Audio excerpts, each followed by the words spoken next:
Intramuros, the old Manila, the original Manila, the noble and ever-loyal city. To the early conquistadores, she was a new Tyre and Sidon. To the early missionaries, she was a new Rome. Within these walls was gathered the wealth of the Orient, silk from China, spices from Java, gold and ivory and precious stones from India. And within these walls, the champions of Christ assembled to conquer the Orient for the cross. Through these old streets once crowded a marvelous multitude, viceroys and archbishops, mystics and merchants, pagan sorcerers and Christian martyrs, nuns and harlots and elegant marquesas, English pirates, Chinese mandarins, Portuguese traders, Dutch spies, Moro sultans, and Yankee clipper captains. For 3 centuries, this medieval town was a Babylon in its commerce and a New Jerusalem in its faith.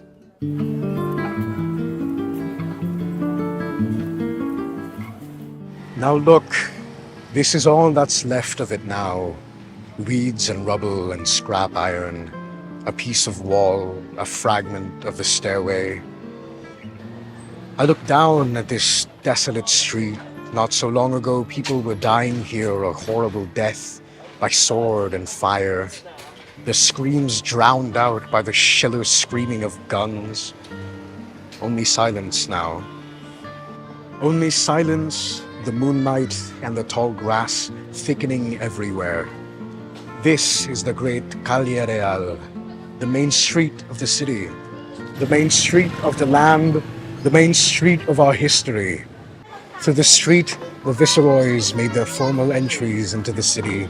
And on this street, the principal families had their townhouses, splendid ancient structures with red-tiled roofs, and wrought iron balconies and fountains playing in their interior patios. Oh, they had come down in the world. No longer splendid, no longer the seats of the mighty, abandoned and forgotten. They stood decaying along this street, dreaming of past glories, growing ever more dark and dingy and dilapidated with the years. Intramuros was dying.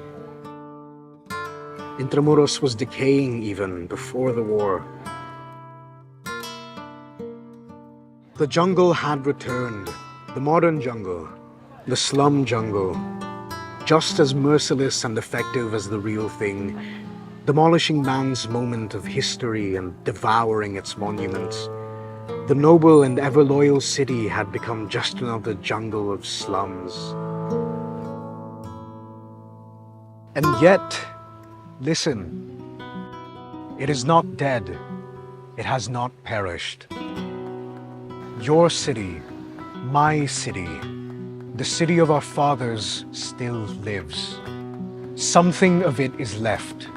Something of it survives and will survive. As long as I live and remember. I who have known and loved and cherished these things. Listen to me. By your dust and by the dust of all the generations, I promise to continue. I promise to preserve. The jungle may advance, the bombs may fall again, but while I live, you live, and this dear city of our affections shall rise again.